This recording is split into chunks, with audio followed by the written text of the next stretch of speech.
चलें आज आज हम लास्ट अपना ये चैप्टर के लास्ट टॉपिक्स को क्लोज करेंगे। उसके बाद आपको बुक की तरफ से सारा ये सिलेबस कवर हो जाएगा और उसके बाद खाली हम रिविज़न करेंगे, डिफरेंट केस स्टडीज़ को टच करेंगे। तो कोई बुक के मज़ीद चैप्टर्स नहीं पढ़ेंगे, हम खाली केस स्टडीज़ करेंगे या प्रैक्टिस प्रॉब्लम्स करेंगे। तो ये आज के हमारे लास्ट टॉपिक्स हैं। अच्छा, हमें याद हुआ कि आपके पास जो ईथरनेट था स्टार्ट के अंदर, वो आपके पास बेसिकली स्ट्रेट मीडियम में था इस फॉर्मेट में, जो पुराना इंटरनेट था आपके पास। तो बेसिकली यहाँ पे ब्रॉडकास्ट हुआ करती हैं चीज़ें, और जब से हमारे पास स्विच आए हैं यहाँ पे, तो अब ब्रॉडकास्ट नहीं होता। तो अब आपके पास यहाँ पे मल्टीपल रूट्स यहाँ पे बन जाते हैं। तो अगर आपके इस कंप्यूटर ने अगर यहाँ से यहाँ पैकेट भेजना है तो वो भेज सकते हैं, और उसी टाइम पे ये कंप्यूटर इस कंप्यूटर से बात भी कर सकते हैं। तो इन दोनों का डेटा यहाँ पे कोलाइड नहीं करेगा। यहाँ पे इन दोनों कंप्यूटर्स के अपने अपने पाथ बन रहे हैं यहाँ पे, तो आपस में डेटा कोलाइड नहीं करेगा यहाँ पे। तो पहले क्या था कि अगर इस कंप्यूटर से बात करनी है और अगर इसने इससे बात करनी है, तो फिर क्या होगा, यहाँ पे कोलिजन हो रही होगी बेसिकली। तो ये फ़र्क है यहाँ पर कि स्विचिंग में और पुराने वाले आपके पास शेयर्ड मीडियम में। तो इस केस में कोलिजन थी यहाँ पर, तो ये हमें अलाउड नहीं था कि एक वक्त में दो डिफरेंट कंप्यूटर्स आपस में बात कर रहे हो। इसका अलग पाथ है, इसका अलग पाथ है, ये अलाउड नहीं था। लेकिन स्विचिंग के बाद अब हमें अलाउड है कि आप यहाँ पे पैरेलाइज कर सकते हैं दोनों कनेक्शंस को यहाँ पे।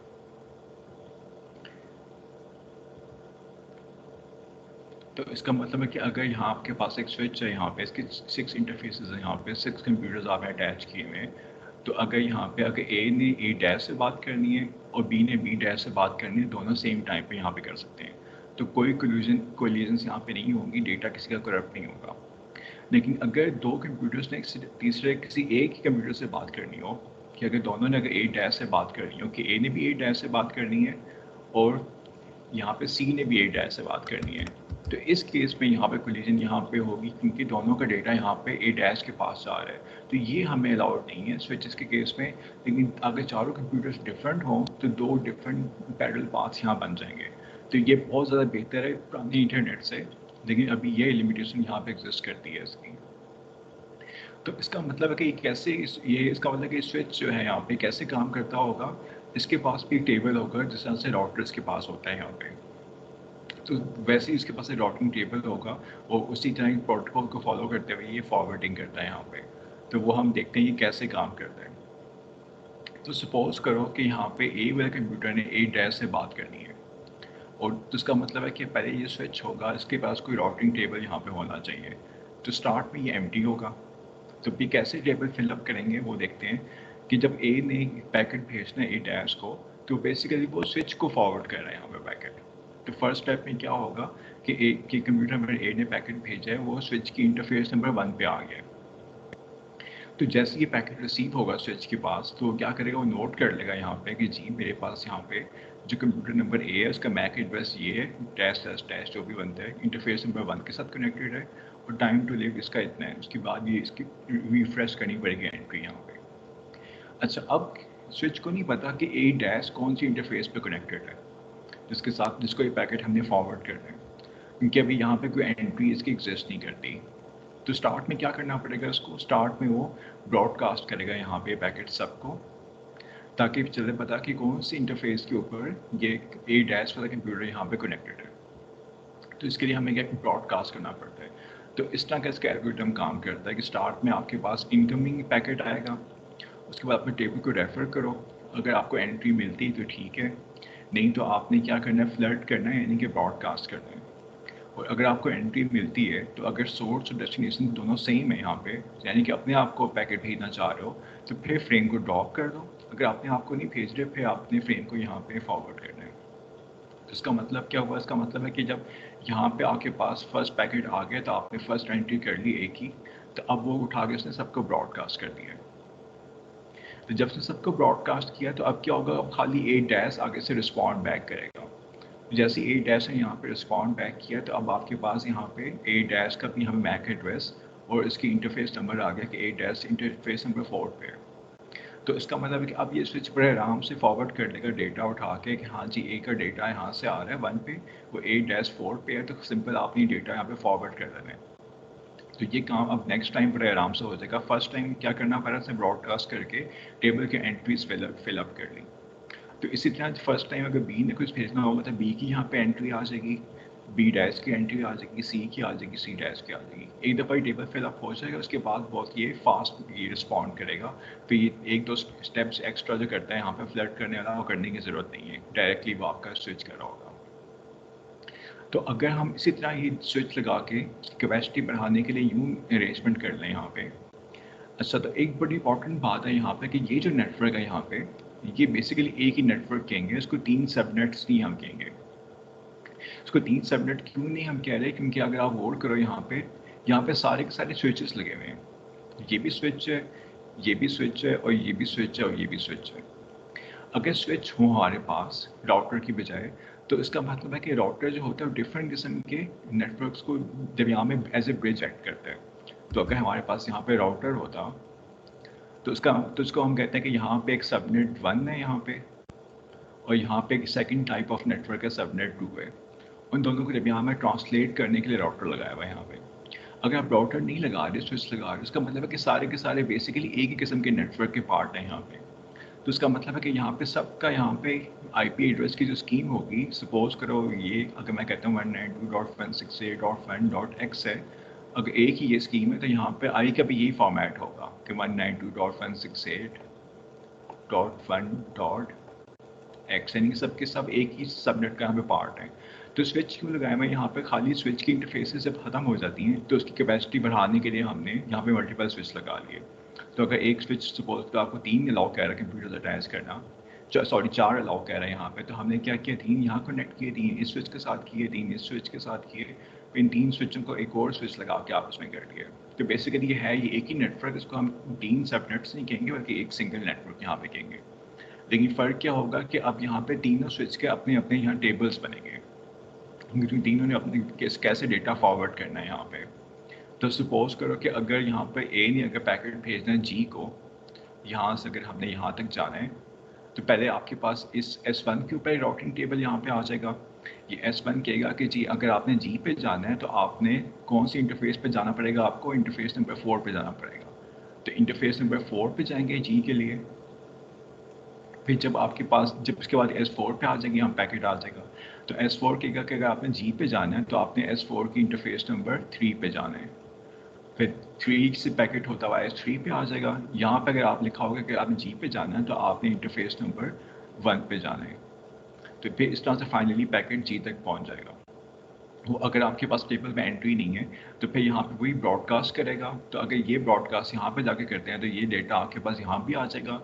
तो फिर ये फर्दर ब्रॉडकास्ट करके इसको फिर इन्फॉर्म कर देगा कि जी जी यहाँ पे एग्जिस्ट करता है, तो कहेगा जी मेरे इंटरफेस पे एग्जिस्ट करता है। तो इस तरह से ये पूरा यहाँ पर टेबल फिलअप हो जाते हैं इस तरह, और फिर इस तरह से ये बिहेव करते हैं। सिर्फ फ़र्क क्या है कि राउटर और स्विच का, कि स्विच जो होगा खाली डेटा लिंक लेयर पे काम करता है, स्विच जो होता है सेम किस्म के नेटवर्क्स के लिए हम यूज़ करेंगे ज्वाइन करने के लिए। तो इसके अंदर डिफरेंट किस्म के आपके पास नेटवर्क सबनेट्स को हम ज्वाइन नहीं करते, उनके लिए आपको राउटर यूज़ करना पड़ेगा।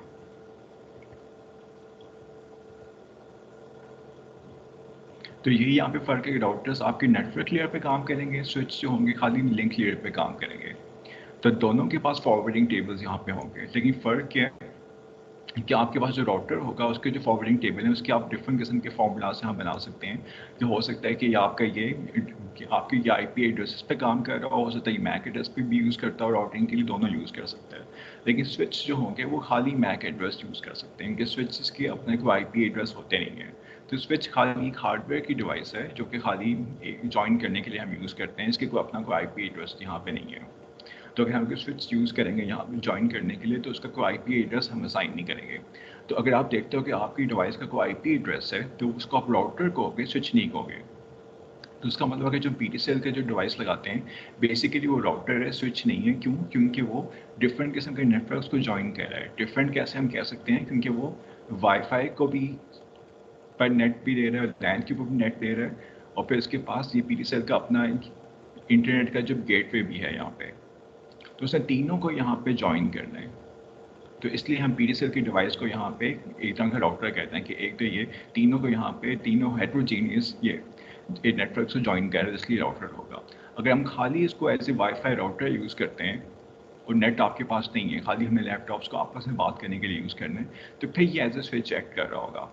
लेकिन बेसिकली है ये राउटर यहाँ पे ट्रांसलेट कर रहा होता है डिफरेंट टाइप्स ऑफ नेटवर्क्स को यहाँ पे। अच्छा, अब ये हम चैप्टर के एंड पे आ गए हैं, तो अब हम क्या करेंगे, यहाँ पे एक समराइज़ करते हैं कि अगर सपोज़ करो हमारे पास एक सिनेरियो है। यहाँ पे सिनेरियो हमारे पास क्या है कि हमने जाके आईएसटी के नेटवर्क पे जाके लैपटॉप अपना कनेक्ट किया वाईफाई के साथ, और फिर हमने google.com ओपन करना है। तो इसमें कौन-कौन से प्रोटोकॉल्स इन्वॉल्व होंगे हर लेयर के, और कैसे आपके पास ये सभी चीज़ें प्रोसेस होंगी। तो हमने अब क्या करना है, सारे जितने चैप्टर्स पढ़े हैं हम सबको यहाँ पे कंबाइन करके देख रहे हैं कि कैसे स्टेप बाय स्टेप सारे काम होंगे।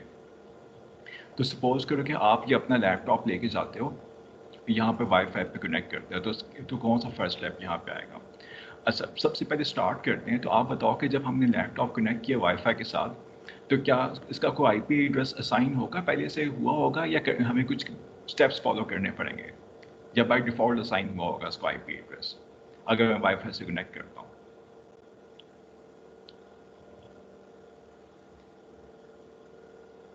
जी, क्या ख्याल है आपका, क्या होना चाहिए अगर लैपटॉप मैंने वाईफाई इसको ऑन किया है, तो क्या खुद ब खुद इसके पास कोई आईपी एड्रेस होता है पहले से, या इसको मिलता है? सर इसके पास लैपटॉप के पास तो होता है ना आईपी एड्रेस। नहीं, थोड़ा सा भूल के हो, जब हम लैपटॉप वाईफाई से कनेक्ट करेंगे तो पहले क्या होगा? फ्लोटिंग आईपी एड्रेस होता है, चेंज होता रहता है, हमेशा डिफरेंट मिलता है। जी जी, वो भी है, लेकिन बिल्कुल स्टार्ट में क्या होगा, 0.0 वाला आईपी एड्रेस होगा। तो बिल्कुल स्टार्ट में जब आपने वाईफाई से कनेक्ट किया है, तो अभी आपके पास इनिशियली सारे जीरोस असाइन हुए होंगे, फिर डीएचसीपी सर्वर आपको असाइन करेगा। तो उससे पहले आपके पास सारे जीरोस हैं। तो फर्स्ट स्टेप क्या होगा कि आपने डीएचसीपी सर्वर से बात करनी है, जो कि आपको बेसिकली असाइन करेगा, यहाँ पे आपको आईपी एड्रेस असाइन करेगा। तो इसका मतलब क्या है कि फर्स्ट ऑफ ऑल हमें डीएचसीपी प्रोटोकॉल यूज़ करना है। तो डीएचसीपी का मतलब क्या है कि हमने एक पैकेट बनाना है डीएचसीपी का, और उसके बाद में हमने उसको उठा के ब्रॉडकास्ट करना है अपने पूरे नेटवर्क के अंदर। और ब्रॉडकास्ट करने के लिए हम क्या करेंगे, हमने डेस्टिनेशन जो होगी हमारी सारे वन से फिल कर दो। अगर सब वन फिल कर देंगे तो आपके पास ये मैक एड्रेस यहाँ बन जाएगा, सारे एफ आ जाएंगे यहाँ पे। तो इसका मतलब है कि आपने एक डीएचसीपी का पैकेट बना के ब्रॉडकास्ट कर दिया, और बेसिकली आप कर क्या रहे हो, आप कह रहे हो कि जो डीएचसीपी सर्वर है वो रिस्पॉन्ड बैक करे मुझे बताया कि मेरा आईपी एड्रेस क्या होगा। तो अब ये पैकेट सबको मिल जाएगा, लेकिन खाली डीएचसीपी सर्वर जो होगा वो उसको रिस्पॉन्ड बैक करेगा। तो वो डीएचसीपी का यहाँ पे पैकेट को एक्सट्रैक्ट करेगा, और फिर इसको एक्नॉलेज करेगा यहाँ पे, और इसके साथ काफ़ी सारी इन्फॉर्मेशन आपको सेंड करेगा। इसके अंदर क्या कुछ होगा, आपको एक आईपी एड्रेस असाइन करके देगा, फिर बताएगा कि आपका फर्स्ट हॉप जो राउटर है आपका, उसका आईपी एड्रेस क्या है, यानी कि आपके पास जो फर्स्ट राउटर जो भी इन्वॉल्व हो रहा है यहाँ पे, उसका आईपी एड्रेस क्या है। फिर आपको बताएगा कि आपका जो डीएनएस सर्वर है जो आपने यूज़ करना है, उसका आईपी एड्रेस क्या होगा। तो ये तीनों चीज़ें आपको बता देगा, और ये चीज़ें आपको यहाँ पे रिप्लाई बैक आपको होके आपके पास यहाँ पे आ जाएंगे। अच्छा, अब क्या हो गया, क्लाइंट के पास आईपी एड्रेस आ गया, यहाँ पे डीएनएस सर्वर का भी एड्रेस आ गया, और फर्स्ट राउटर का भी यहाँ पे एड्रेस आ गया। अच्छा, अब अगला स्टेप हमने क्या करना है कि अब हमने यहाँ पे google.com को ओपन करने से कनेक्ट करना है। लेकिन हमें तो वेबसाइट पता है google.com, तो क्या हम डायरेक्टली इसको एक्सेस कर सकते हैं, या हमें कुछ और करना चाहिए अभी यहाँ पे?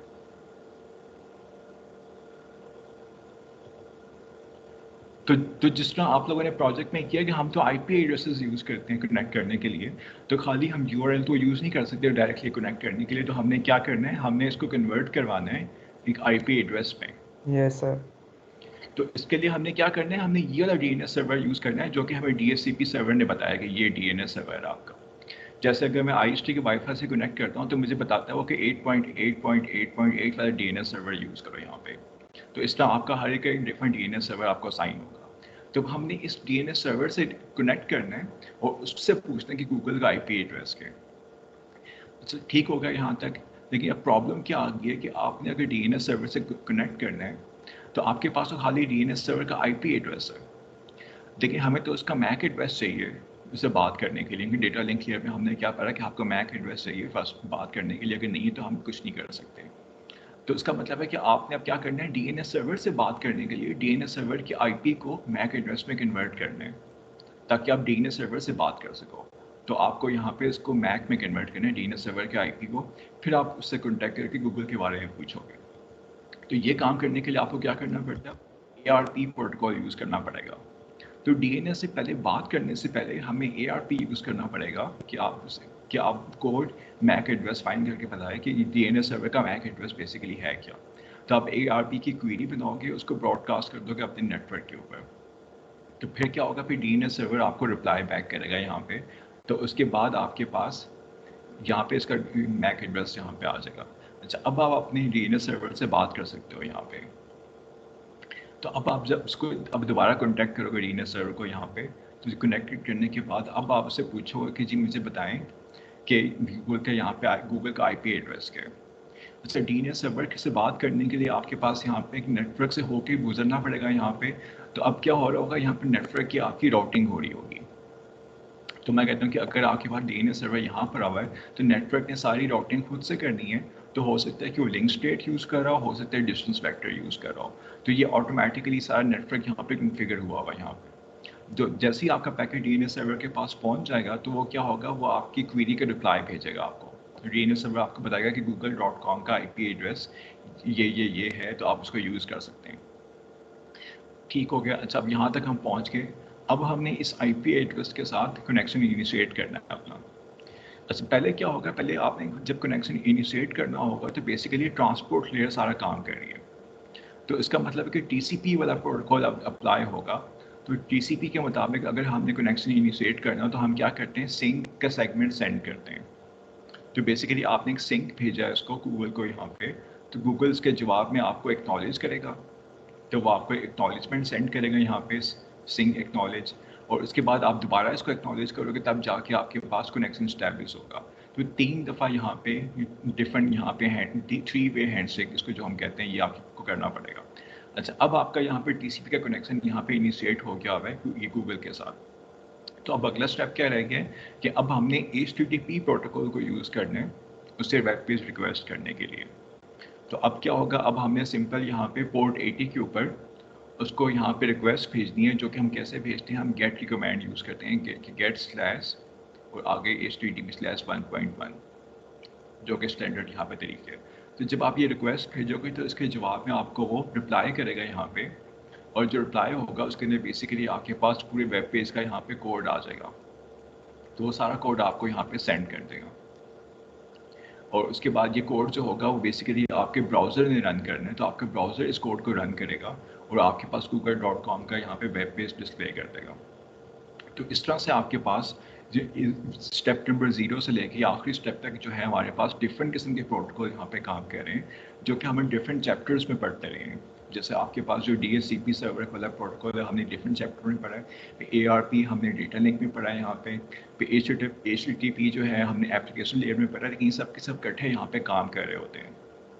तो इस तरह से हमारे पास सब कुछ कंबाइन करके हमने यू नेटवर्क को यहाँ पे चलाना होता है। तो जो एक चीज़ है जो कि हमारा कंसर्न नहीं है, वो क्या चीज़ है, यहाँ पे जो नेटवर्क आपस में बात कर रहा होता है नेटवर्क लेयर के ऊपर जो राउटिंग हो रही होती है वो हमारे हाथ में नहीं है। वो एंड यूज़र ने कुछ भी नहीं करना, वो ऑटोमेटिकली सब कुछ होगा, खुद से वो ट्रैफिक मैनेज करेगा, सब कुछ करेगा, वो हमारे हाथ में नहीं है। लेकिन इसके अलावा बाकी जितने भी सारे स्टेप्स हैं वो आपने खुद से यहाँ पे देखने हैं, खुद से हमने ARP यूज़ करना है, खुद से हमने DHCP से बात करनी है, IP एड्रेस अपना असाइन करवाना है वगैरह वगैरह। तो ये एक तरह की हमारे पास यहाँ पे समरी आ गई। जी, यहाँ तक क्लियर है सबको?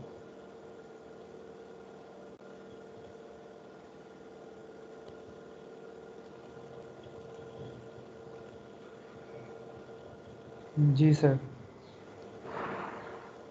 चलें, ठीक हो गया। अच्छा, अब हमारे बुक के चैप्टर्स हमारे कंप्लीट हो गए जो हमने सिलेबस कवर करना था। अब खाली हम केस स्टडीज़ वगैरह देखेंगे और डिफरेंट सैम्पल प्रॉब्लम्स देखेंगे जो एग्जाम में आ सकते हैं। सर तो आप ये भी बता देना कि हमने बुक से क्या क्या पढ़ा है, यानी एक ओवरव्यू, कौन कौन से चैप्टर्स। जी, ये जो चैप्टर आपका है, ये चैप्टर 6 तक हमने पढ़ा है सब कुछ। तो अगर कोई टॉपिक स्किप किया हुआ है हमने लेक्चर में तो फिर आप भी इसको स्किप कर लो।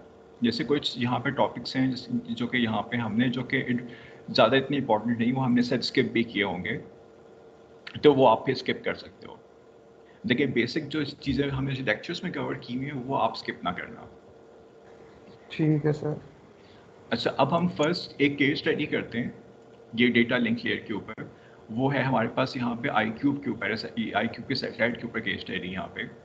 अच्छा, अब यहाँ पे बड़ी डिफरेंट सी बात है कि जब हम सैटेलाइट नेटवर्क की बात करते हैं तो ये भी किस्म का नेटवर्क है यहाँ पे, लेकिन इसमें जो नेटवर्क का जो मतलब है काफ़ी डिफरेंट होगा यहाँ पे। तो हम देखते हैं कि ये सैटेलाइट का जो नेटवर्क है, यानी कि iCube का जो नेटवर्क जो कम्युनिकेशन जो हो रही थी हमारे साथ, वो उसका क्या हिसाब किताब था, वो कौन से प्रोटोकॉल यूज़ करता है, उसमें क्या डिफरेंट चीज़ें हैं यहाँ पे। तो एक छोटी सी हम यहाँ पे केस स्टडी को कवर करते हैं। अच्छा, फर्स्ट ऑफ ऑल पहले हम पूरा मॉडल देखते हैं यहाँ पे। तो आपका सैटेलाइट बेसिकली करता क्या है? तो बेसिकली सैटेलाइट का काम ये है कि ये स्टोर एंड फॉरवर्ड करता है। कि सपोज करो कि अगर मैं यहाँ पाकिस्तान में बैठकर अपने सैटेलाइट से बात करता हूँ, उसको कोई पैकेट भेजता हूँ यहाँ पे, तो वो क्या करेगा, पैकेट यहाँ पे रिसीव करेगा और इसको री-ट्रांसमिट कर देगा अपने दूसरे एंटेना से। अच्छा, अब क्या होता है कि अगर ये वाला एंटेना यहाँ पे उसने रिसीव किया है और इस एंटेना से वो ट्रांसमिट कर रहा है, दोनों एंटेना की यहाँ पे डायरेक्शन डिफरेंट है, ओरिएंटेशन डिफरेंट है। तो इससे होता क्या है कि अगर आपने पाकिस्तान से डेटा भेजा है तो वो ट्रांसमिट जब होगा तो हो सकता है वो अफ्रीका में कवर हो रहा हो। तो मैं कहता हूँ कि अब जिसने री-ट्रांसमिट किया वो साउथ अफ्रीका में रिसीव हो सकता है। तो बेसिकली सैटेलाइट को हम इस काम के लिए यूज़ करते हैं कि आप डेटा यहाँ से रिसीव करो, फिर कहीं और किसी और जगह के लिए ट्रांसमिट कर दो।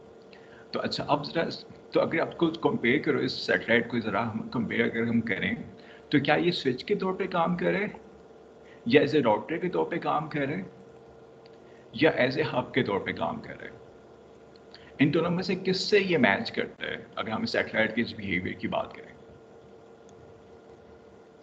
सर हब से, क्योंकि स्विच तो दोनों तरफ से ट्रांसमिट और रिसीव कर सकता है ना, लेकिन ये इसका रिसीवर एंड एक है और ट्रांसमिशन एंड दूसरा है।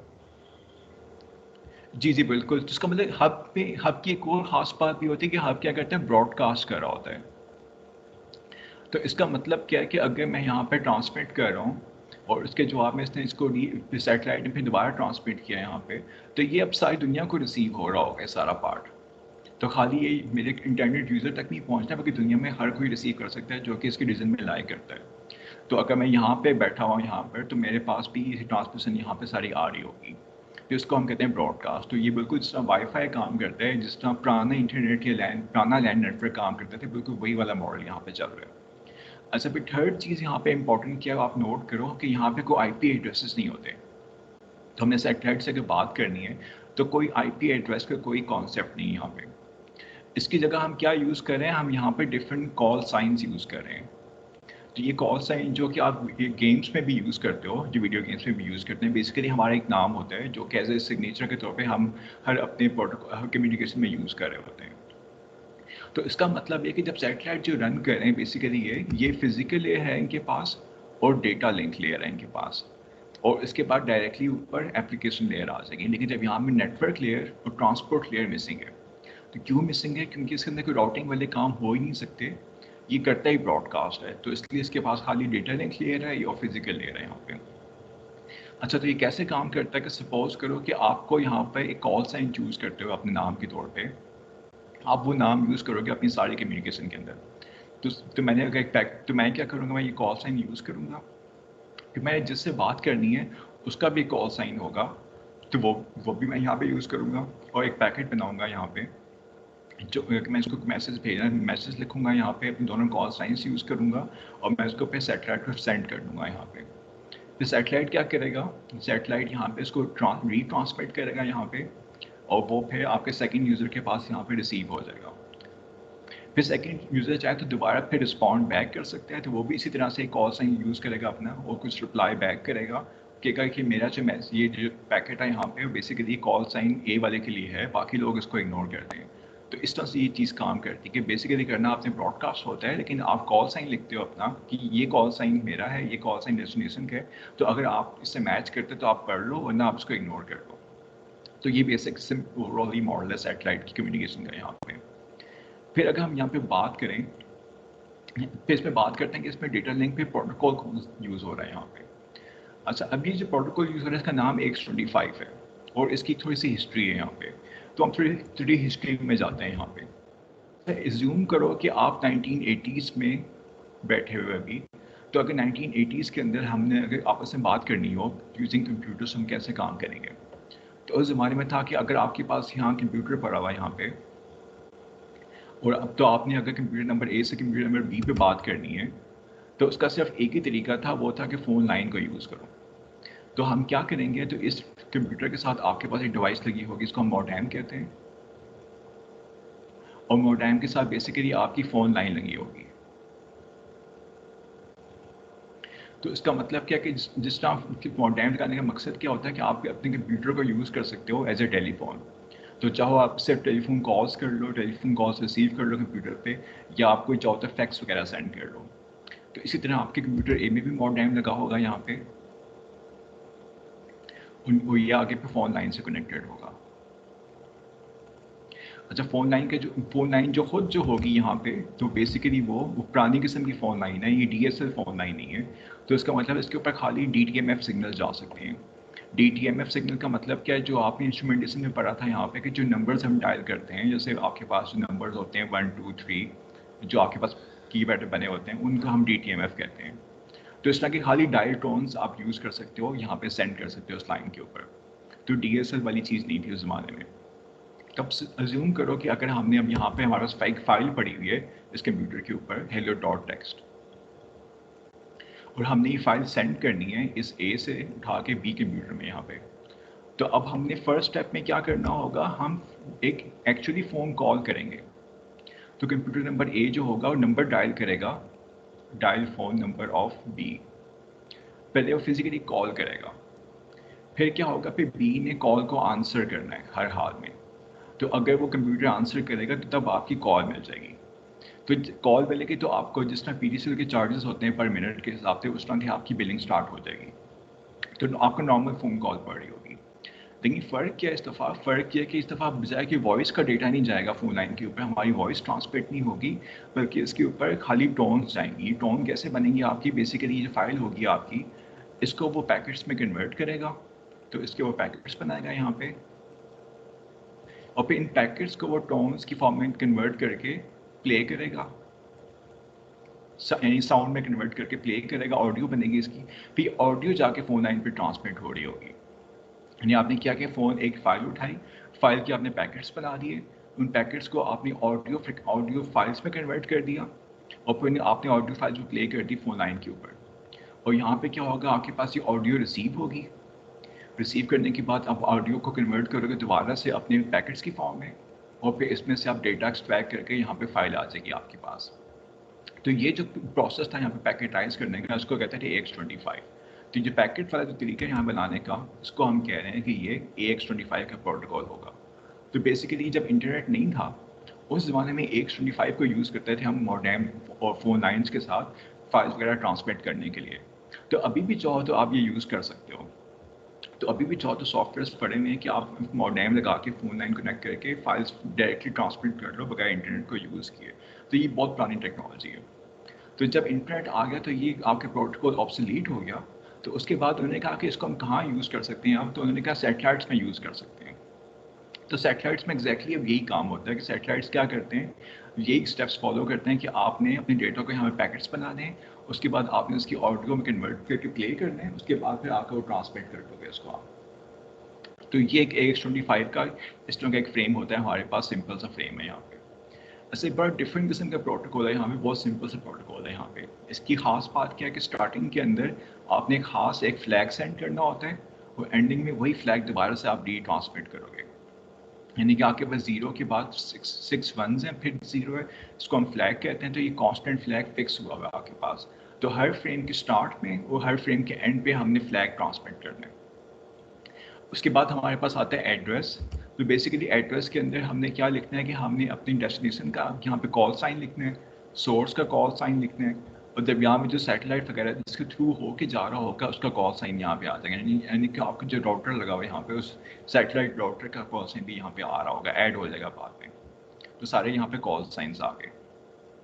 फिर उसके बाद आता है कि बहुत इंपॉर्टेंट, यहाँ पे ये इन्फो वाली फील्ड है, यहाँ पे लिखा हुआ है N/8, यानी आप जितने मर्जी बाइट्स यहाँ पे स्टोर कर सकते हो। तो बेसिकली आपके पास जो मेन मैसेज होगा वो यहाँ पे जा रहा होगा। उसके बाद FCS से बेसिकली चेकसन कंप्यूट करना है आपने, जो कि हमने डेटा लिंक क्लियर पे देखा था, आप डिवाइड करते हो उसको, और जो रिमाइंडर होता है उसको हम चेकसन में स्टोर कर देते हैं यहाँ पे। तो इस तरह से सिंपल से हमारे पास यहाँ पे कॉल साइन बनते हैं। अच्छा, यहाँ पे जो इंपॉर्टेंट स्टेप है यहाँ पे कि स्टार्ट में चाहते थे कि हमारे जो कॉल साइंस हैं थोड़ा छुपा के रखे जाएं। तो उन लोगों ने क्या किया, उन्होंने कहा कि हम जो भी कॉल साइन हमारा होगा, अगर हमारे पास कॉल साइन है CQ और उसके बाद सारी एम्प्टी स्पेसेस हैं यहाँ पे, और इनके ASCII कोड्स ये बनते हैं हेक्स के अंदर, तो उन्होंने कहा कि हम ये ट्रांसमिट नहीं करेंगे, बल्कि उसको 2 से मल्टीप्लाई कर लो, वो हम ट्रांसमिट करेंगे। तो उन्होंने क्या करते थे, वो उनको इतना से 2 से मल्टीप्लाई कर लो या बाइनरी को शिफ्ट कर लो। तो 2 से मल्टीप्लाई करने का मतलब ये होता है कि आपने बाइनरी नंबर्स को लेफ्ट शिफ्ट किया हुआ है, तो वो इस तरह की प्रोसेसिंग करके अपने कॉल साइंस ट्रांसमिट करते थे। तो ये था उनका ख्याल था कि सिक्योरिटी इससे थोड़ी बढ़ जाएगी, तो हर बंदा बाय डिफ़ॉल्ट हमारा नाम नहीं जान सकता कि हम कौन है जो डेटा यहाँ पे ट्रांसमिट करें। तो अगर हमारे पास कॉल साइन W2FS4 है, तो और हमें अगर कुछ CQ को कुछ भेजना है यहाँ पे, तो हम यहाँ पे उसको शिफ्ट करके यहाँ पे पैकेट के ये वाला पार्ट बनाएंगे यहाँ पे, खाली ये वाला पार्ट को हम यूँ कर रहे होंगे, शिफ्ट कर रहे होंगे। तो इस तरह से हमारे पास ये कन्वर्जन यहाँ पे हो रही होगी। तो उसके बाद कंट्रोल बिट्स पे आते हैं। यहाँ पे ये कोई खास मकसद नहीं बताता कि किस तरह का फ्रेम है। फ्रेम की डिफरेंट टाइप्स हो सकती हैं यहाँ पे, कि कॉम्प्रेस्ड फ्रेम है यहाँ पे कि नहीं, कि अननंबर्ड फ्रेम है या कोई नंबर है इस फ्रेम का। तो नॉर्मली इतनी चीज़ें यूज़ नहीं होती, बेसिकली फ़ोन लाइन के लिए चीज़ें बनी हुई थी यहाँ पे, तो फ़ोन लाइन के लिए तो यूज़ करेंगे हम, लेकिन सेटेलाइट के अंदर कोई खास फ़ायदा नहीं है इसका। तो नॉर्मली आपके पास ये एम्प्टी जाती हैं ये चीज़ें। फिर उसके बाद जब इन्फो फील्ड में आ जाओ, तो अगर हमने ट्रांसमिट करना है टेस्ट यहाँ पे, तो हम सिंपल उनके आस्क के कैरेक्टर्स यहाँ पे ट्रांसमिट करें, तो कुछ भी हमने शिफ्टिंग नहीं करनी, वैसे के वैसे ही जा रहे हैं। और एंड में आपके पास FCS आ गया आपके पास, तो आपने वही इसको पॉलिनोमियल को डिवाइड करना है उससे, एक बना के एक बाइनरी नंबर से, तो जो रिमाइंडर होगा आपके पास वो यहाँ पे आ जाया करेगा। तो सपोज करो हमारे पास जो पैकेट बनेगा यहाँ पे, उसकी ये हेक्स वैल्यूज़ बनेंगी और ये यहाँ पे बाइनरी वैल्यूज़ बनेंगी। तो हम ऐसा करते हैं, यहाँ पे एक सॉफ्टवेयर रन करके देखते हैं कि कैसे आपके पास ये पैकेट्स बन रहे होंगे। तो सपोज करो ये हमारे पास एक सिमुलेटर है इसका, तो ये हमारा कॉल साइन है यहाँ पे IST। सपोज करो यहाँ पे मैं लिख देता हूँ IQ। मैंने यहाँ पे पैकेट बनाना है इसका, तो मेरे पास ये पैकेट यहाँ बन जाएगा। तो ये हेक्स में पैकेट और ये बाइनरी में हमारे पास पैकेट है। तो आप देख सकते हो यहाँ पे स्टार्टिंग ऑफ इस पैकेट के स्टार्ट में आपके पास फ्लैग आ रहा है और एंड पे भी फ्लैग आ रहा है आपके पास। और ये जो फ्लैग होता है आपके पास, ये हेक्स में 7E बन जाता है। तो स्टार्ट में 7E है, एंड पे भी 7E है यहाँ पे। तो इस तरह से आपके पास ये X25 का पैकेट यहाँ तैयार हो गया। अच्छा, उसके बाद क्या होगा, फिर यहाँ पे क्वेश्चन है कि अगर यही फ्लैग आपका अगर आपके डेटा के पार्ट में आ जाएगा, फिर हमारे पास क्या होगा। अगर सपोज करो मैं यहाँ पे कोई ऐसा टेक्स्ट लिखता हूँ कि आपके डेटा के अंदर यहाँ पे सेंटर में कि 7E आ जाए, तो कोई बता सकता है क्या होगा ऐसे। सर वो शॉर्ट कर देगा। जी, जहाँ पे भी फ्लैग आपका आएगा वहीं पे वो फ्रेम को कट कर देगा, वो कहेगा यहाँ पे फ्रेम खत्म हो गया है। तो इससे क्या होता है, इससे काफ़ी ना पहले सर्वर्स क्रैश कर जाया करते थे। तो लोग क्या करते थे, यहाँ पे ऐसा कैरेक्टर लिखेंगे कि दरमियान में आपके पास यहाँ पे 7E बन जाए। तो अगर देखा जाए तो ये जो कैरेक्टर होता है टिल्डे का, ये जो कैरेक्टर है इसका जो आस्की कोड बनता है बेसिकली वो 7E बनता है हेक्स के अंदर। तो अगर हम दरमियान में ये वाले टिल्डे वाला कैरेक्टर यूज़ कर लेते हैं, तो उससे क्या होगा, दरमियान में आपके पास यहाँ पे 7E खुद ब खुद आ जाए करेंगे। तो अगर मैं इसको कंप्यूट करता हूँ यहाँ पर, तो आप देख सकते हो एक 7E आपके पास यहाँ पर आ गया है और एक 7E आपके पास यहाँ पे आ गया है। तो दरमियान में आपके पास 2 फ्लैग्स मजीद यहाँ पे आ गए हैं। तो इससे क्या होगा, वो कहेगा कि इसका मतलब कि यहाँ पे 2 फ्रेम्स हैं, एक फ्रेम नहीं है। तो ये फर्स्ट फ्रेम ले लेगा उसको यहाँ पे, और सेकंड फ्रेम वो यहाँ से यहाँ पर इसको ज़ूम कर लेगा। तो ये बड़ा प्रॉब्लमेटिक था। तो इससे क्या होता था, सर्वर्स आपके बड़े आराम से क्रैश कर जाएंगे, तो काफ़ी प्रॉब्लम आ रही थी। तो इसको ठीक करने के लिए मैंने सोचा कि हम ऐसा करते हैं कि जो मैसेज का जो पार्ट होगा आपका, उसके अंदर हम बिट स्टफिंग किया करेंगे। बिट स्टफिंग का मतलब क्या होता है, इसका मतलब है कि जब भी आपके पास मैसेज के अंदर अगर आपके पास यहाँ पे कंसेक्यूटिव 5 1s कहीं आ जाते हैं, तो 5 1 के बाद आपने एक 0 इंसर्ट कर देना है यहाँ पे, यानी कि आपने 6 1s होने ही देना है यहाँ पे। और जब आप रिसीव करोगे तो आपने देखना है कि जब भी आपके पास 5 1s और फिर 0 x उसके बाद एक और 1 आ रहा है, तो वो आपने 0 रिमूव कर देना है। तो आपने पहले 0 पहले स्टफ करना है यहाँ पे ट्रांसमिट करते हुए, और आखिर में जाकर रिसीव करते हुए आपने इसको डी स्टफ करना है, ताकि आपके पास 6 1s और फिर 2 0s आ ही ना सकें कभी भी। इसको अलाउ ही नहीं करना चाह रहे थे। तो इसको हम कहते हैं बिट स्टफिंग। तो अगर मैं यहाँ पे बिट स्टफिंग की ऑप्शन यहाँ पे ऑन करता हूँ, फिर दोबारा पैकेट बनाता हूँ, तो आपका ये 7E नहीं रहा, 7E आपका गायब हो गए यहाँ पे। अब आपको सेंटर में कि 7E नज़र नहीं आएंगे यहाँ पे, बल्कि आपको यहाँ पे एक 7D बन गया एक, और एक आपका 7B बन गया। तो ये बिट स्टफिंग से आपके यहाँ पे वैल्यूज चेंज हो गई, तब यहाँ में अब फ्लैग नहीं आएगा आपके पास। तो ये छोटी सी जुगाड़ वो उस ज़माने में यूज़ करते थे इस बिट स्टफिंग से, ये फ्लैग से बचने के लिए। अच्छा, जब आपने पैकेट्स यहाँ बना लिए, उसके बाद हम क्या करेंगे, उसके बाद हमारे पास दो ऑप्शन हैं यहाँ पे कि अब आपने हर 0 या 1 के लिए कोई एक आपने फाइल प्ले करनी है, ऑडियो फाइल प्ले करनी है। तो सपोज करो आपके पास यहाँ पे 1010 बन रहा है 825 के फ्रेम के अंदर। तो अगर आप ऑडियो FSK यूज़ करते हो, उसका मतलब क्या है कि आपने 1 के लिए ये कैरियर फ्रिक्वेंसी यूज़ करनी है और 0 के लिए आपने ये वाली कैरियर फ्रिक्वेंसी यूज़ करनी है। इसमें हाई फ्रिक्वेंसी आ जाएगी आपके पास और 0 के लिए लो फ्रिक्वेंसी आ जाएगी। तो सिंपल आपने दो डिफरेंट किस्म की ऑडियो की टोन्स ढूंढ ली। एक आप सपोज करो एक आपके पास 200 हर्ट्ज के ऊपर है और एक आपके पास 100 हर्ट्ज के ऊपर है। तो दो डिफरेंट टोन्स वो बारी बारी प्ले कर रहा होगा। तो इसका मतलब क्या है, जिस तरह हम डिफरेंट बटन प्रेस करते हैं फ़ोन के, जैसे मैं 1 प्रेस करता हूँ, फिर 2 प्रेस करता हूँ, फिर 1 प्रेस करता हूँ, तो बेसिकली आप डिफरेंट टोन्स जनरेट करो यहाँ पे। तो बेसिकली AFSK क्या करेगा, बेसिकली 1 के लिए वो डिफरेंट टोन प्ले करेगा और 0 के लिए डिफरेंट टोन प्ले करेगा यहाँ पे। तो एक ये तरीका था इसका। एक सेकंड तरीका इसका ये था कि आप BPSK कर लो यहाँ पे। BPSK का मतलब ये है कि आप एक ही कैरियर रखोगे यहाँ पे, खाली फेज चेंज करोगे। तो अगर 1 के लिए मैंने ये साइन वेव सेंड की यहाँ पे, 0 के लिए मैं इसका फेज चेंज कर दूंगा यहाँ पे, फिर उसके बाद दोबारा 1 के लिए दोबारा फेज चेंज करूंगा यहाँ पे। तो खाली यहाँ पे ये फ़र्क है कि आपने खाली फेज चेंज करना है 0-1 के लिए, होगी आपके पास एक ही कैरियर वेव यहाँ पे। अच्छा, तो अगर आपने BPSK को सिमुलेट करना हो तो हम बड़े आराम से मैटलैब में कर सकते हैं। सिर्फ आपने जो x का जो वेक्टर है यहाँ पे, इसको आपने रिप्लेस करना है 125 के पैकेट से। तो अगर आप उसको यहाँ पे एंड पे जाके प्ले कर दो यहाँ पे साउंड की कमांड यूज़ करके, तो आपके पास वो प्ले हो जाएगा। और अगर आपने AFSK करना हो तो सिमिलरली आप यहाँ पे AFSK भी कर सकते हैं। तो बेसिकली तो लेकिन अगर आप उसमें देखो यहाँ पे, तो अगर दोनों को कंपेयर करो यहाँ पे, तो आप बता सकते हो कि BPSK के अंदर क्या प्रॉब्लम नज़र आ रही है आपको। अगर ये BPSK आपके पास और ये आपके पास AFSK है, तो BPSK में क्या प्रॉब्लम आप देख सकते हो यहाँ पे, कोई है इसमें कोई प्रॉब्लमेटिक चीज़ यहाँ पर?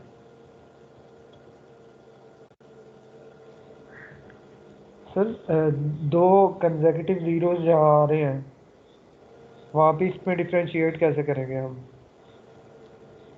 जी जी, ये देखो ना, आप ये क्या करता है कि हर दफ़ा भी जो साइन वेव जनरेट करता है वो 1.5 टाइम पीरियड के लिए करता है। तो जब भी आपके पास एक 1 या 0 आएगा तो 1.5 टाइम पीरियड के लिए आएगा। तो इसका मतलब है यहाँ पे अगर आप चेक करो, यहाँ पे 3 टाइम पीरियड्स कवर हो रहे हैं इसके। एक दफ़ा यहाँ तक, फिर सेकंड, फिर थर्ड, तो 3 पूरे कवर हो रहे हैं। तो कह सकते हो कि इसमें 2 ज़ीरोज़ आ रहे हैं। लेकिन मसला आता है जो आपके पास ये बाउंड्री के ऊपर, जहाँ पर ट्रांजिशन यहाँ पे आ रहे होते हैं 0 से 1 या 1 से 0। यहाँ पे मसला क्या आ रहा है कि अगर आपने एग्जैक्टली TB के ऊपर सिंक्रोनाइज किया हुआ है, T के ऊपर सिंक्रोनाइज किया हुआ है, तो अगर TB माइनस पर डिफरेंट वैल्यू मिलेगी आपको और TB प्लस पर डिफरेंट वैल्यू मिलेगी। तो अगर आपका रिसीवर थोड़ा सा भी इनएक्यूरेट हो जाता है, थोड़ा सा भी इनएक्यूरेट होता है, तो वो सारी वैल्यूज़ को ऊपर नीचे कर देगा। तो उसके लिए आपको बड़ा हाईली प्रिसाइज और बहुत सिंक्रोनाइज किस्म का रिसीवर चाहिए यहाँ पे। वो आपको पता होगा सैटेलाइट के अंदर आपके पास डॉपलर भी आता है यहाँ पे। तो डॉपलर से फिर डॉपलर कैलकुलेट करके आपको ये सब कुछ सिंक्रोनाइज करना काफ़ी मुश्किल काम है यहाँ पे। तो इसलिए BPS के रिसीवर बनाना काफ़ी टफ काम है, लेकिन AFS के बड़ा आसान है। अगर AFS के में डॉपलर अगर आ भी जाए, दोनों में इक्वली ऐड होगा। तो मैं कहता हूँ FS में अगर FD कर दें ऐड यहाँ पे, और FM में भी FD ऐड कर लें, कोई बड़ा फ़र्क नहीं पड़ता। लेकिन यहाँ पे बहुत सीरियस मसला है कि आपको नहीं पता एग्जैक्टली बाउंड्री कहाँ पे आती है, हमने कैसे इसके साथ अपने आप को अलाइन करना है। तो सिंक्रोनाइज करने के बड़े मसले हैं BPSK के अंदर। तो ओवरऑल हमारा सिस्टम क्या बनेगा यहाँ पे, हमारे पास सिस्टम ये होगा, फर्स्ट आपने कोई कमांड किया, कोई मैसेज लिखना है यहाँ पे। तो सपोज करो अगर मैं चाहता हूँ कि जो कैमरा ऑन हो जाए वो पिक्चर खींच के हमें भेजे, तो हम क्या मैसेज यहाँ पे लिखेंगे, हम भेजते हैं यहाँ पे कैप्चर की कमांड यहाँ पे। तो अगर मैं कैप्चर लिख के भेजूंगा तो उसका मतलब है कि सैटेलाइट ने पिक्चर खींचनी है। तो मैंने यहाँ पे कैप्चर लिखा, उसके बाद उसका 125 का पैकेट बनेगा यहाँ पे। तो पैकेट बन गया हमारे पास। फिर आपने क्या करना है, उसको डिफरेंट तरीका यूज़ कर सकते हैं। AFSK यूज़ कर लो यहाँ पे, तो आपके पास एक ऑडियो फाइल आ जाएगी। फिर हमने क्या करना है, वो ऑडियो फाइल हमने प्ले करनी है कंप्यूटर पे, साउंड कार्ड पे। तो आपके पास एक फ़ाइल प्ले होगी जो ऑडियो रेंज में होगी। फिर वो जो फाइल हमने प्ले की है वो हमने FM ट्रांसमीटर में डाल के इसको ट्रांसमिट करना है। तो ये FM ट्रांसमीटर जो होगा, इसकी जो फ्रिक्वेंसी होगी वो होगी 100 मेगाहर्ट्ज़ से लेके 300 मेगाहर्ट्ज़ के दरमियान में। तो फिर ये ट्रांसमिट कर देगा आपके सैटेलाइट को यहाँ पे। तो ये सिंपल सा यहाँ पे स्टेप्स हैं यहाँ पे। तो जो फर्स्ट जो आप ये जो काम हम कर रहे हैं, इसको हम कहते हैं बेस बैंड मॉड्यूलेट करना। उसको हम बेस बैंड मॉड्यूलेशन कहते हैं, और जो लास्ट स्टेप में हम कर रहे हैं इसको हम कहते हैं पास बैंड मॉड्यूलेशन करना। तो इस तरह से ये हमारे iCube के अंदर ये पूरी टेक्निक यूज़ कर रहे थे यहाँ पे। अच्छा, फिर ये चीज़ हमारी काम नहीं कर सकी, iCube 1 के अंदर टोटली फेल थी है। तो इसका मतलब है कि हम iCube 1 को कोई कमांड सेंड नहीं कर सके अभी तक, कभी हम सेंड कर ही नहीं सके। क्यों? क्योंकि हमारे ये 125 का जो प्रोटोकॉल था ये सही उसने काम नहीं किया। ये हुआ क्या था एक्चुअली, अगर आपको याद हो कि मोर्स कोड तो सही काम कर रहा था हमारा, कि अगर हम मोर्स कोड को यूज़ करते हुए कुछ चीज़ ट्रांसमिट करें तो आपको याद होगा हमें मोर्स कोड के सिग्नल यहाँ मिल रहे थे, जो कि iCube 1 का नाम लिखा हुआ यहाँ पे आ रहा था। लेकिन जो हमने जो डेटा को सेंड करना था, सैटेलाइट कमांड सेंड करनी थी, वो बेसिकली आपके डेटा लिंक लेयर पे यूज़ करना था उसने, तो वो चीज़ हमारी फेल हो गई थी यहाँ पे। वो क्यों फेल हो गई? उनके 125 के जो पैकेट्स थे वो अगर थोड़ी सी ज़्यादा नॉइज़ हो आपकी तो बड़ी जल्दी डैमेज हो जाते हैं। तो जितनी नॉइज़ हमने ऑब्जर्व की थी उसके होते हुए आपके 125 के पैकेट्स प्रॉपर्ली पहुंच नहीं सकते थे वहाँ पे, वो आपके रास्ते में ख़राब हो गए हुए थे। तो इसलिए पूरे के पूरे जो सिस्टम है यहाँ पे डेटा लिंक नेटवर्क का पूरा आपका वो पूरा ब्रेक डाउन यहाँ पे हो गया था। तो ये एक्सपेरिमेंट कभी हम कर ही नहीं सके कि हम कोई कमांड सेंड करें iCube को, वो रिस्पॉन्ड बैक करे। तो हमने आज तक कभी कोई कमेंट सेंड नहीं की और कोई रिस्पांस हमें नहीं मिला। जो चीज़ ऑटोमेटिकली सैटेलाइट ने सेंड करनी थी, मोर्स कोड वगैरह, खाली हमें वो चीज़ रिसीव हुई है। हम खुद से कुछ नहीं इसको सेंड कर सके कभी भी आज तक। ये पार्ट टोटली फेलियर था इसका यहाँ पे। तो इसका मतलब है कि आपके पास यहाँ पे इसका डेटा लिंक लेयर के काफ़ी सारे फेलियर्स यहाँ पे हमने ऑब्जर्व किए हैं। यानी कि आपके पास 125 के जो पैकेट्स थे वो प्रॉपरली बन नहीं सके और वो जाके ख़राब हो गए थे। तो हम ऑब्जर्व तो करते हैं अपनी साउंड फाइल्स के अंदर कि आपके पैकेट ट्रांसमिट या रिसीव हो रहे हैं, लेकिन जो डेटा होता है सारा करप्टेड डेटा निकलता था वहाँ पे। तो अगर आप डिकोड कर भी लो उनके पैकेट्स को तो इसमें कुछ आपको मीनिंगफुल बात नज़र नहीं आती यहाँ पे। तो इस तरह से सैटेलाइट के नेटवर्क्स ऐसे काम करते हैं यहाँ पे। तो अभी भी कोई जितनी यूनिवर्सिटीज़ हैं दुनिया भर की वो इसी प्रोटोकॉल को यहाँ पे यूज़ कर रहे हैं कि आपके पास डेटा लिंक के ऊपर 125 का पैकेट बन रहा होगा, यहाँ पे यही सारे स्टेप्स फॉलो हो रहे होते हैं क्योंकि बहुत सिंपल और काफ़ी रिलायबल है यहाँ पे। लेकिन जो कमर्शियल सैटेलाइट्स होते हैं वो काफ़ी एडवांस हो गए हुए हैं, तो वो बड़े कॉम्प्लेक्स सेट ऑफ प्रोटोकॉल्स को यूज़ करते हैं। लेकिन यूनिवर्सिटी और एकेडमिक साइड पे अभी तक यही चीज़ें यूज़ होती हैं यहाँ पे। जी, किसी के क्वेश्चंस हो इसके ऊपर?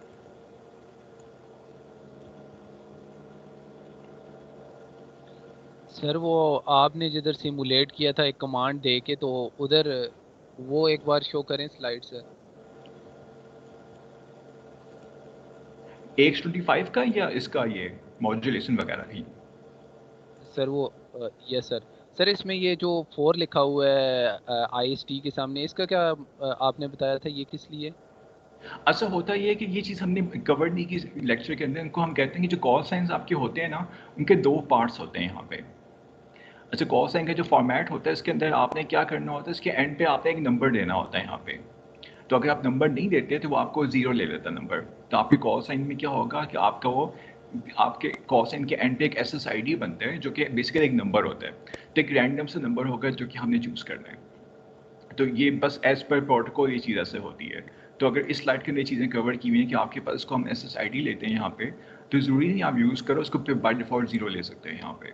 तो उसका कोई ख़ास मकसद नहीं है, ही जस्ट एक फॉर्मेलिटी कि आपके पास फॉर्मेट जो होता है कॉल साइन का कि आपका नाम होगा, एंड पे एक नंबर होगा 1 से लेके 0 से लेके 9 तक, कोई भी नंबर आपके एंड पे आ सकता है। इसके अलावा यहाँ पे कुछ नहीं है, तो इसकी कोई इंपॉर्टेंस नहीं है यहाँ पे, बस ये ऐसी एक फॉर्मेलिटी इस प्रोटोकॉल की।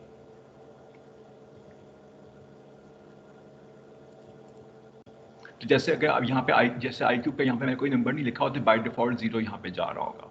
तो ये बस ऐसे ही प्रोटोकॉल का यहाँ पे पार्ट है। जी, क्लियर सबको? सर इस फ्राइडे वाले क्विज का सिलेबस बता दें काइंडली। जी, एक तो लास्ट जो ईद से पहले फ्राइडे को जो हमने चीज़ें पढ़ी थी डेटा लिंक लेयर के ऊपर, वो होगा। एक आज का लेक्चर होगा और एक जो कल का लेक्चर होगा। लास्ट वीक से सिर्फ फ्राइडे वाला लेक्चर ही होगा? जी जी, खाली लास्ट फ्राइडे का। Okay sir. अच्छा, कल हम एक और केस स्टडी करेंगे, तो उसके बारे में थोड़ा सा आपको बता देता हूँ, उसको डिस्कस कल करेंगे हम, थोड़ा आप सोच लो उसके ऊपर। तो कल हमारे पास ये वाली केस स्टडी है यहाँ पे। ये सिंपल सी केस स्टडी क्या है, ये हम क्या कह रहे हैं कि सिंपल सा प्रॉब्लम है आपके पास कि एक बंदा है परवेज, उसके पास एक वेबसाइट एक्सेस नहीं कर पा रहा है ESPN.com। तो हमने ट्रबल शूट करना है कि क्यों नहीं वेबसाइट एक्सेस कर पा रहा है, ऐसा क्या प्रॉब्लम है कि वेबसाइट एक्सेस नहीं हो पा रही है यहाँ पे। तो ये कल हमारे पास केस स्टडी है, और इसको डायग्नोज करने के लिए हम क्या करेंगे, हम बेसिकली जो आपके पास वायरस के जो पैकेट्स हैं वो हमने सारे रिकॉर्ड कर लेने, तो वो मैंने अपलोड कर दिए मैं, तो हम वो पैकेट्स खोल के देखेंगे कि एक्चुअली हो क्या रहा है, क्यों हम इस वेबसाइट को एक्सेस नहीं कर पा रहे। तो बेसिकली इस केस स्टडी के अंदर सारे प्रोटोकॉल्स इन्वॉल्व होते हैं, तो यूँ समझ लो कि चैप्टर 1 से लेके 6 तक सबको कवर कर रहा है यहाँ पे। तो अब जिस तरह के हम केस स्टडीज़ करेंगे आइंदा या प्रैक्टिस प्रॉब्लम्स करेंगे, तो वो सब चैप्टर्स को इकट्ठा कवर कर रहा होगा।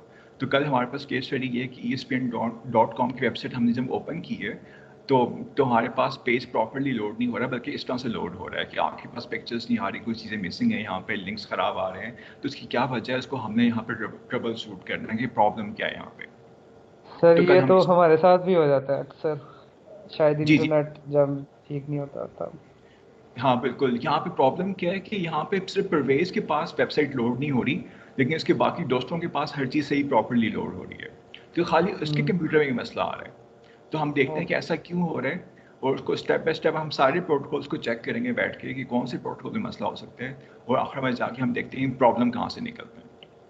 तो ये बेसिकली विंडोज़ में से एक विंडोज़ रिलेटेड हम ये विंडोज़ के ऊपर हम ये रन करेंगे स्टडी यहाँ पे।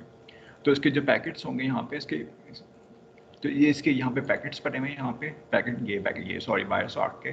तो इसको यूज़ करते हुए हमने डेटा एक्सट्रैक्ट करना सारा का सारा, हमने फैसला करना कि हो क्या रहा है यहाँ पे। तो कल हम इसके ऊपर बात करेंगे। सर क्विज भी रिटर्न कर दे, लास्ट वाला जो है। चल ठीक है, सही, मैं देख के कर देता हूँ। तो चलिए, किसी के क्वेश्चंस वगैरह रहते हो पूछ लो आप अभी।